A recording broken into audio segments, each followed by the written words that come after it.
Assalamualaikum warahmatullahi wabarakatuh. Bismillahirrahmanirrahim.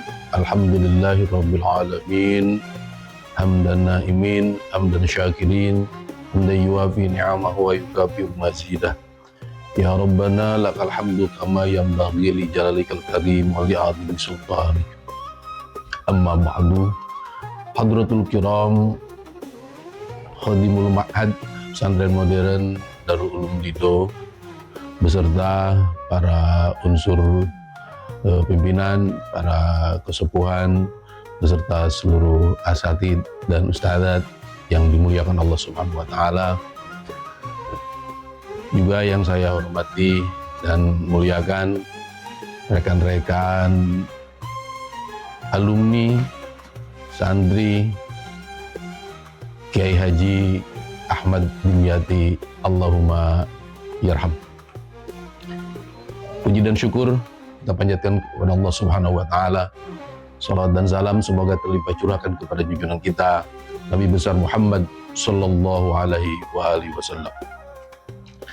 Dalam kesempatan Ultum Ramadan menyambut 3 dasawarsa perjalanan Pesantren Modern Darul Ulum Lido membuat saya dan tentunya juga seluruh alumni merasa berbahagia. Oleh karena itu, dalam kesempatan ini saya menyampaikan selamat milad Pesantren Modern Darul Ulum Lido yang ketiga dasawarsa.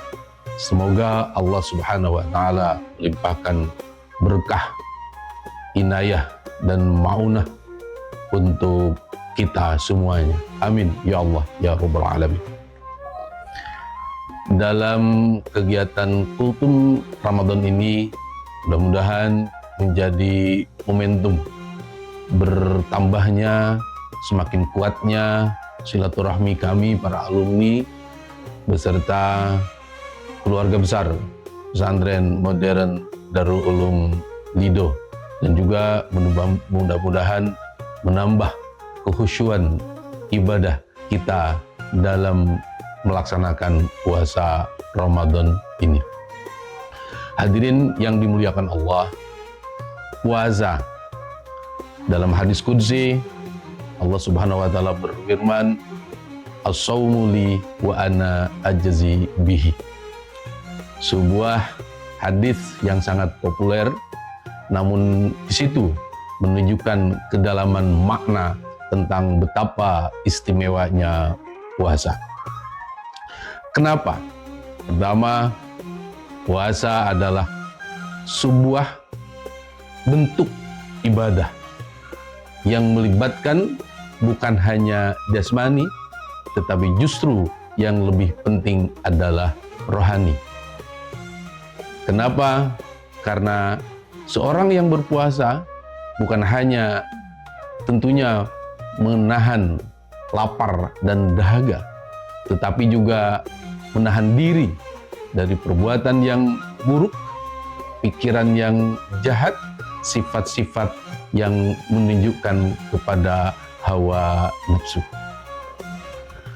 Hadirin yang dirahmati Allah, kenapa Allah Subhanahu wa taala mensyariatkan puasa untuk kita umat muslim? Ketika kita memahami ayat Al-Quran, a'udzubillahi minasyaitonirrajim, bismillahirrahmanirrahim, kutiba alaikumusyamu kama kutiba alal ladzina min qablikum la'allakum tattaqun. Ujung ayat ini menunjukkan sebuah tujuan, capaian yang harus diraih oleh setiap muslim yang melaksanakan puasa, yaitu derajat takwa. Dan itu adalah derajat paling istimewa bagi seorang muslim.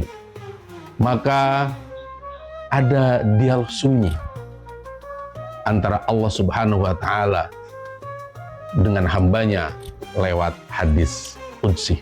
Kenapa demikian? Melalui puasa, Allah Subhanahu wa taala ingin memilih hambanya yang paling istimewa untuk diberikan derajat takwa. Oleh karena itu, melalui puasa ini, Allah gak ingin ada campur tangan yang lain, seperti ibadah-ibadah yang lainnya. Kita perhatikan misalnya, bagaimana kita melaksanakan ibadah sholat. Kita berangkat ke masjid, kita sholat jamaah, terlihat sama orang. Di situ ada potensi kita untuk berbuat riya. Mengeluarkan zakat, mengeluarkan sedekah, bahkan mengumpulkan orang, lalu kemudian didokumentasikan, disiarkan, dipublikasikan. Di situ ada potensi untuk riya. Bahkan kita melaksanakan haji, mengundang orang melaksanakan walimatus safar, kemudian dibersamai menuju ke tempat penginapan sampai ke bandara bahkan. Bukan tidak baik, tetapi di situ ada potensi untuk riya. Tapi mari kita lihat puasa. Ada kedekatan tersendiri antara hamba dengan Allah. Ada keakraban tersendiri antara hamba dengan Allah. Kenapa? Karena puasa adalah ibadah yang berhubungan langsung antara seorang hamba dengan Allah Subhanahu wa ta'ala. Hadirin yang dirahmati Allah, keistimewaan puasa setidaknya dapat terlihat dari beberapa hal berikut.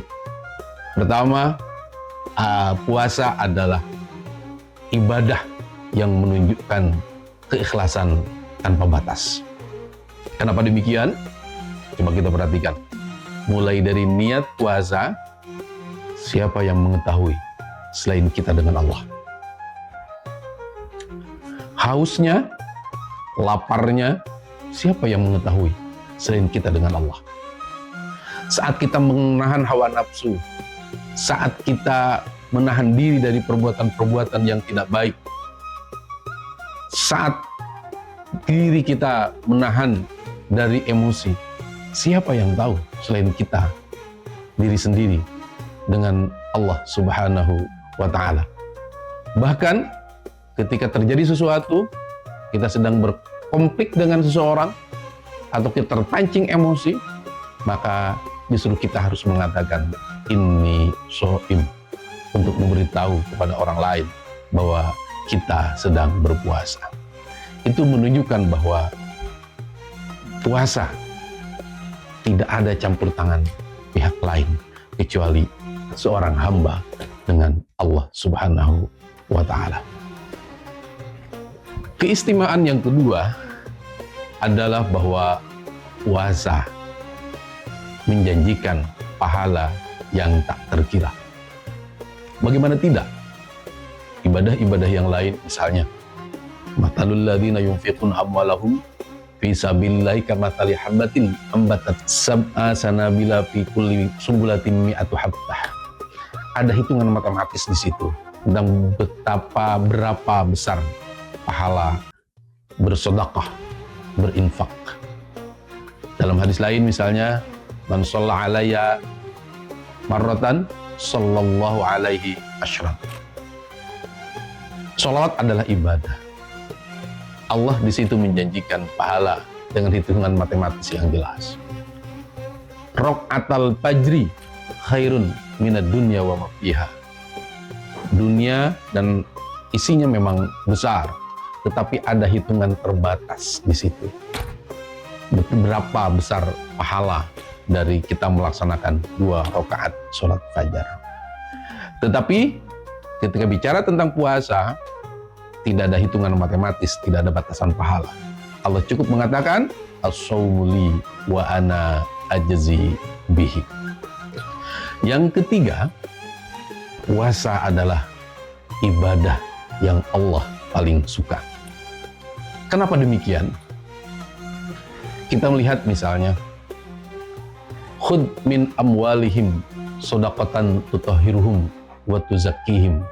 Zakat difungsikan untuk membersihkan harta. Inna sholata tanha anil fahsya'i wal munkar. Sholat diperuntukkan untuk mencegah dari perbuatan keji dan munkar. Dari dua contoh ini menunjukkan bahwa ibadah pada akhirnya berdampak langsung kepada diri seorang hambanya. Artinya, ibadah-ibadah yang dilakukan itu memang untuk diri seorang hamba sendiri, bukan untuk Allah, bukan untuk yang lain. Tetapi puasa langsung disandarkan kepada Allah, as-saumu li wa ana ajzi bihi. Masjid adalah rumah Allah. Di mana-mana ada masjid. Tetapi yang disebut Baitullah, yang diberi gelar Baitullah, hanyalah Ka'bah. Kenapa? Menunjukkan kemuliaan Ka'bah daripada masjid-masjid yang lainnya. Dan yang terakhir, puasa bisa dijadikan seorang hamba untuk meneladani sifat Allah Subhanahu wa ta'ala. Allah mutakallim, kita tidak tahu bagaimana Allah berbicara. Allahul Khaliq, kita tidak bisa mencipta. Tetapi manakala puasa, Allah tidak makan, Allah tidak minum, dan kita bisa meneladani sifat Allah tersebut dengan juga tidak makan dan tidak minum. Hadirin rahimakumullah, kiranya demikian yang dapat saya sampaikan dalam kesempatan singkat ini. Mudah-mudahan ada manfaatnya. Mohon maaf apabila ada kekhilafan di dalamnya, dan tentu itu adalah murni dari kekeliruan dan kekhilafan saya sendiri. Hadanallahu wa iyyakum ajmain. Innal fadla biyadillahi yutihi man yasha wallahu dzul fadlil azim. Wallahu muwaffiq ila aqwamit thoriq. Wassalamualaikum warahmatullahi wabarakatuh.